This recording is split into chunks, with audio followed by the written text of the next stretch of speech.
We didn't have it. I thought the game was hard. It was where they were winning races and we weren't, and they were above us, and we just didn't grind through that. And then we gave up goals where there was lack of execution and things we talked about before the game, face-off details, and they scored 2 off face-offs, and we giving them back doors and really good looks, and another night where I feel like we left Gibby out to dry. Dylan, how did that fourth line have such a good night against you guys? Their fourth line? Yeah. I mean, their whole team had a good night, and like I said, we didn't win races. We were slow, and not even a credit to them, really. I mean, they played their game, but we didn't make it hard on them at all, and yeah. Dylan, you mentioned the 2 goals off the face-offs. Is that those particularly deflating when they can score right off the face-off like that?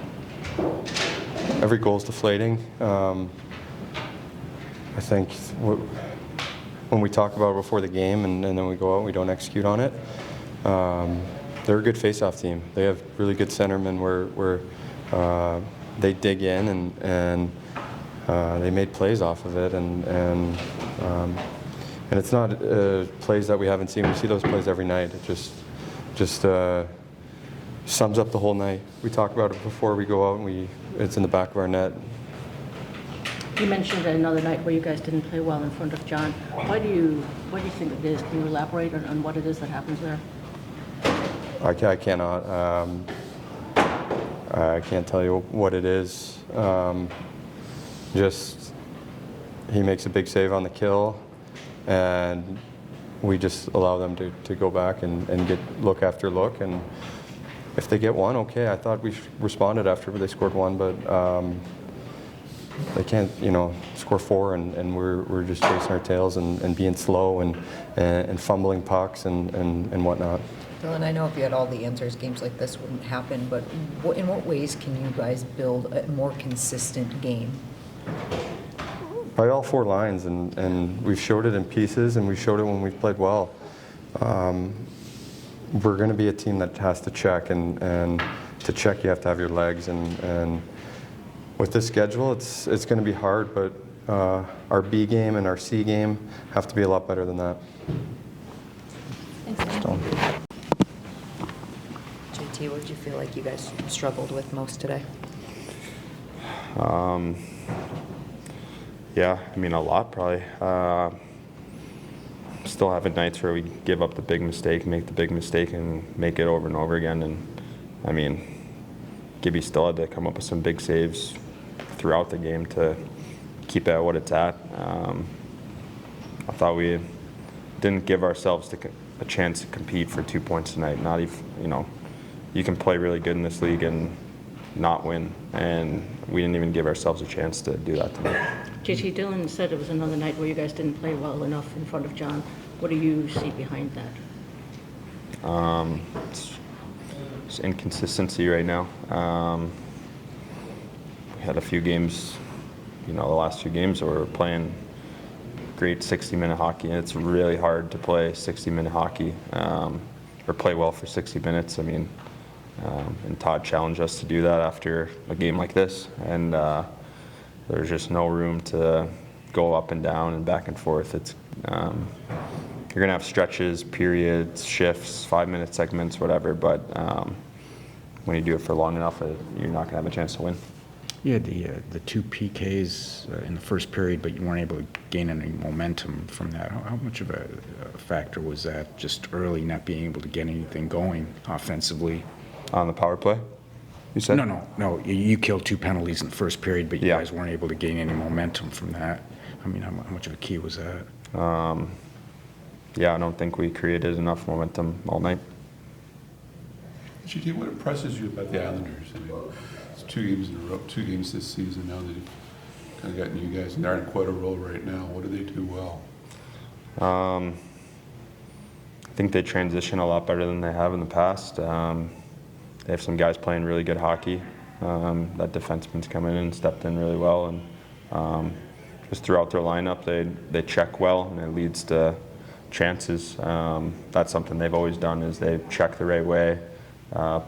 It used to be called boring or whatever, but the style you're gonna get when you play them, and it's gonna be really hard to create. And then when you turn pucks over or make bad reads and give up odd mans, it looks like that. What is the key to finding a little more consistency and not having, games like this find you? Yeah, it's on the players. It's on everyone, but it's on the guys that have been around the league, and we got a lot of young guys, and but that's no excuse. I mean, if you're in the National Hockey League, you have to be able to be consistent, and something that good teams even struggle with is being consistent. There's a reason teams don't win 75 games or whatever. It's a hard league, but it has to be, the lower level has to be higher than that. You've had Marco on your line some in recent games. Obviously, he's struggling this year. What do you do to encourage him in that situation and just keep him from getting down on himself? Yeah. Every guy in this locker room has been through bad stretches in their career. The longer you play, it's going to happen. It's 10, 20 games. You don't have as many points as you think, but it's about going back to what you are as a player, and he's a hard-working skater and transporter of the puck, and those are the things he does well, and those things that you don't really need to be feeling your best to do is to, and you just take things one play at a time. You make a good play early in the game, and you try and build on that. And he got a little feisty in this game tonight, and I think that's him trying to find what he can be. And we have a lot of trust in him, and we have to be there for our teammates when they're struggling. Because you talk to JVR, Hammer, Kaner, like guys that have been around a long time, like they've been through stretches that it didn't feel right, and it's on us to pick him up, and it's on him to continue to come here and work every day. Thanks, guys. Todd, for 2 straight games, you said you liked the complete game that your team played. How did you get so far away from that here tonight? I wish I could sit up here and give you an answer. I don't have the answer. Our group tonight, that was disappointing, obviously. Very disappointing. We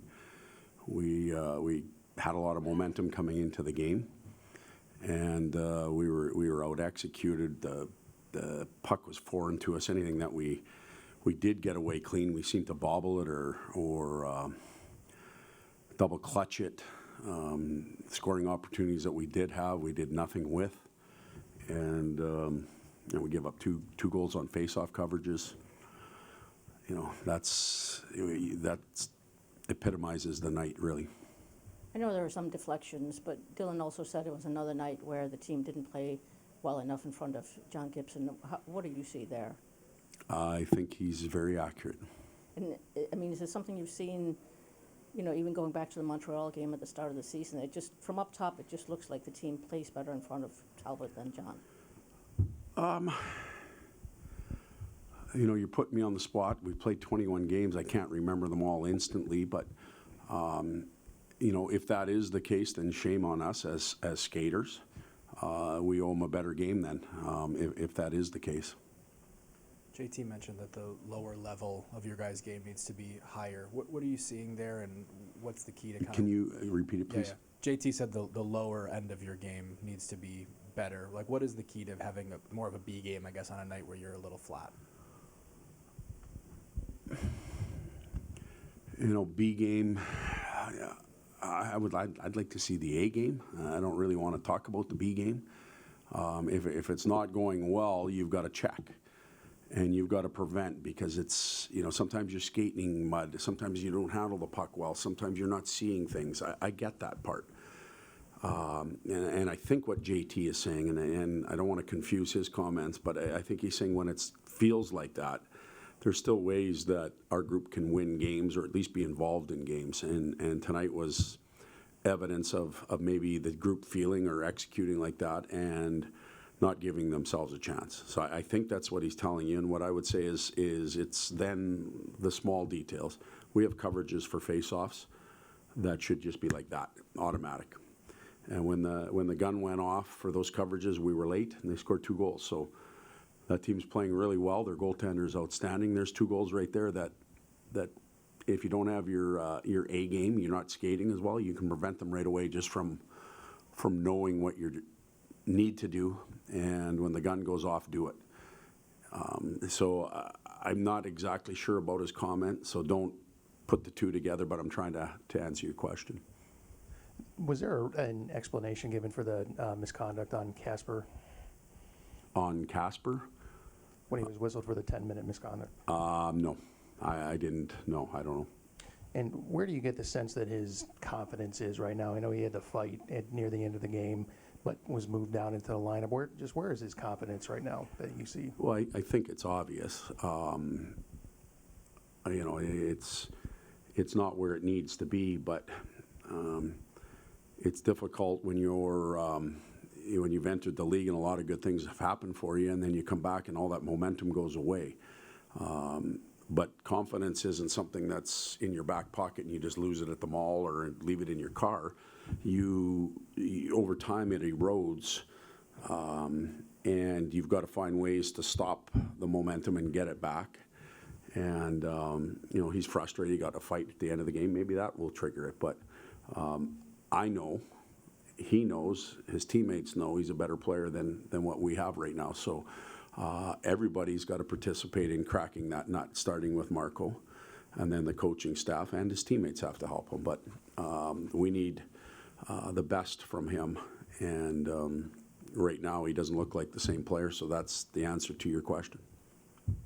You talk a lot about game management and details. Did that first goal kind of epitomize that? It seemed like a bad change, and then 3 guys flowing to one side. And Well, the change wasn't as bad. We still had a wedge in the middle of the rink. We could deflect everything outside, but the read off of it was terrible. We went and looked for a big hit in the middle of the ice with a player that's not even remotely dangerous. The speed was coming from the outside, so we didn't read the situation well. And it's in our net, so that's you know, there you go. And then two face-off goals. Puck off our stick. I think it went up Marco's stick on one of the other goals. We're ready to break out. We actually are breaking out. We've got full control of it. Mishandles it, it goes right to them, and now you're at 4 goals. So not a good night. You alluded just now to the face-offs, Todd. Is it just mental lapses or missed assignments, or what did you see in the face-offs, those 2 face-off goals? Well, the interesting thing is, before the first face-off goal, the one down at this end, their center got kicked out, and their attack or their face-off play, if you want to call it, changed, and we should have seen it right away, and we didn't. And right away you get worried, because are you not sharp enough? They're moving their pieces around, and we're not even looking at it or thinking about it. They take the face-off, they get a scoring opportunity. If you remember it, they had a real quick shot, another face-off, slow off, and sure enough. So I can't explain what we're thinking. You know, I understand we're not going to be perfect, but back-to-back situations like that. Todd, was it disappointing that they've been hot on this road trip and they've been phenomenal, but on the end of the road trip, to not take advantage of maybe a team that's a little bit tired and you're playing at home and you've been so good at home, to not take advantage of that? Yeah, that's disappointing, Carlos. You know, they had a 6-game road trip. I think the first ones were bus trips to New York and Jersey. So they had a 4-game flight and go stay trip. Chicago came in here, back end of a 6-game road trip. We looked a little bit like that. So when teams, and we're going to finish in Chicago. We're going on a 6-game road trip. And you know, I've been around long enough to know what it sometimes feels like at that point. And if you can't push and take advantage of a team and you let them in and let them believe, their legs feel better. They gain more confidence. And the home team gets a little frustrated, or the fresh team, if you will. And that was a perfect case of Chicago and tonight against the Islanders. But maybe that's a good sign, because we're going to play our 6th game on a road, and we'll expect an outstanding effort, won't we? At least I will. Just about Gibson going back, I think it was 4 goals on 12 shots. In a game like this where things aren't going your way, otherwise? Do you need him to maybe make up for that? And We need everybody to make up for it. Tonight is a night where I'm going to envelope everybody into it. I know, the numbers don't look good, obviously, but it's a half-ass breakaway right off the bat, or a 2-on-1, and good shooter scores. Face-off goal, can't see it, scores. Secondary face-off goal, one-timer from the dot. As he's coming across, he's got to find the puck, scores. Casper's turnover, shot through people, deflects off, scores. And I could sit here and say, boy, it would be nice to have one of those, but the group, those are team goals too. What have you thought of Gibson overall this season? What have I thought of Gibby overall? Yeah. I think it's been hard for Gibby because he's come to a new team later in his career, and he's had to adjust and adapt to coaching staff, styles, new goalie coach, teammates, the way we play. But I think he's working hard towards. He does fit in now. He's very competitive. He fits in, and I think we addressed it earlier. We haven't given him our best game. All of us that put the equipment on in front of him, or the suits on the bench.